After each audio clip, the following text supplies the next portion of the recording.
Assalamualaikum warahmatullahi wabarakatuh. Perkenalkan, nama saya Betaria Sabrina Augustisya dengan NPM akhir 267. Jadi di sini saya akan melakukan ujian lisan mata kuliah Ekonomi Politik kelas E. Untuk soal yang pertama itu terkait dengan hubungan antara ekonomi dengan politik menurut Aristoteles. Jadi di minggu terakhir ketika bulan puasa, Bapak Bagus sudah menjelaskan terkait hal ini. Jadi dalam bukunya Aristoteles itu menjelaskan bahwa ekonomi itu ialah bagian dari politik. Nah, ilmu politik itu ialah ilmu tertinggi. Jadi tujuan suatu negara itu kan untuk mensejahterakan masyarakatnya. Sehingga kebijakan ekonomi itu diarahkan untuk mendukung tujuan politik tersebut. Jadi politik itu adalah arah atau kompasnya.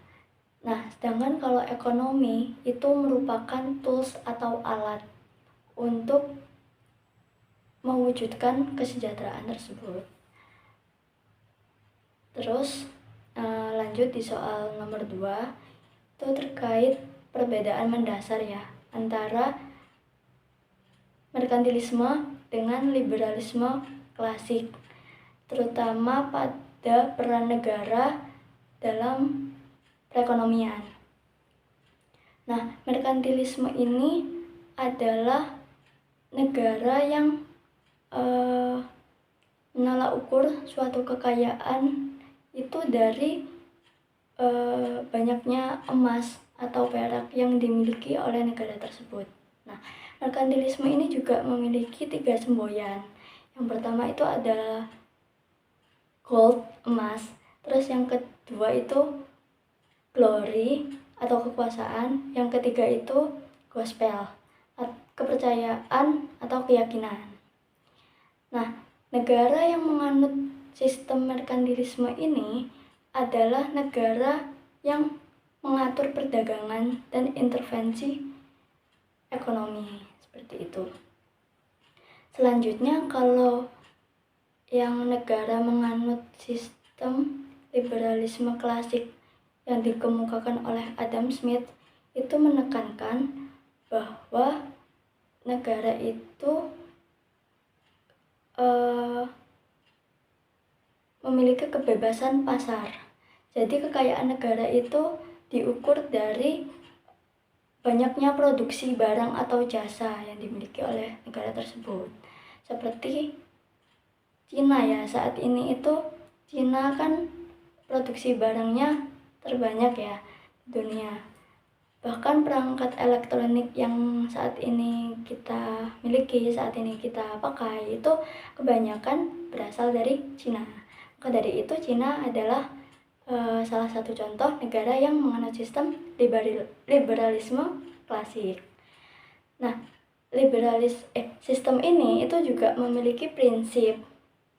Yang pertama itu ada kebebasan produksi, yang kedua itu ada self interest, terus yang ketiga itu ada persaingan bebas, seperti itu.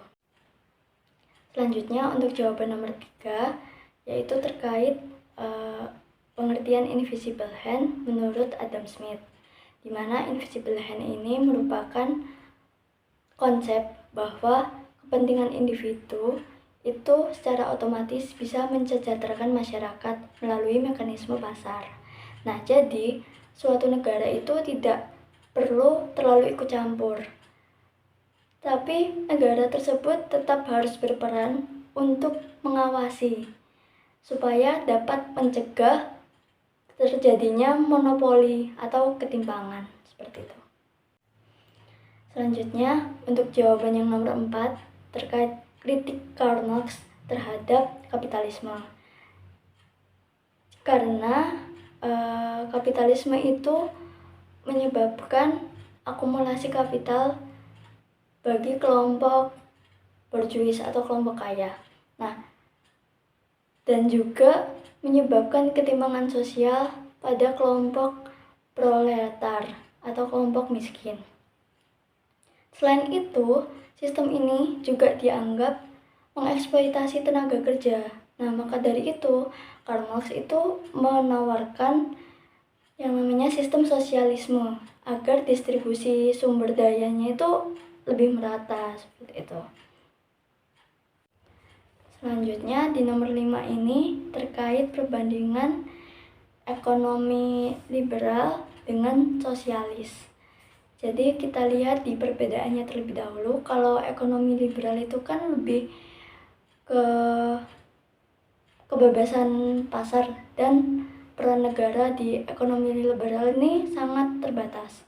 Nah, sedangkan kalau di sosialisme itu lebih mendepankan pemerataan, dan peran negara itu sangat besar dalam kekayaannya. Nah, terus kalau dilihat pada saat ini itu mungkin lebih relevan apabila suatu negara menggunakan kedua sistem ini, di mana pasarnya itu tetap bebas, namun negara itu tetap membantu dalam kebijakan sosial, bisa seperti dengan subsidi, bisa seperti dengan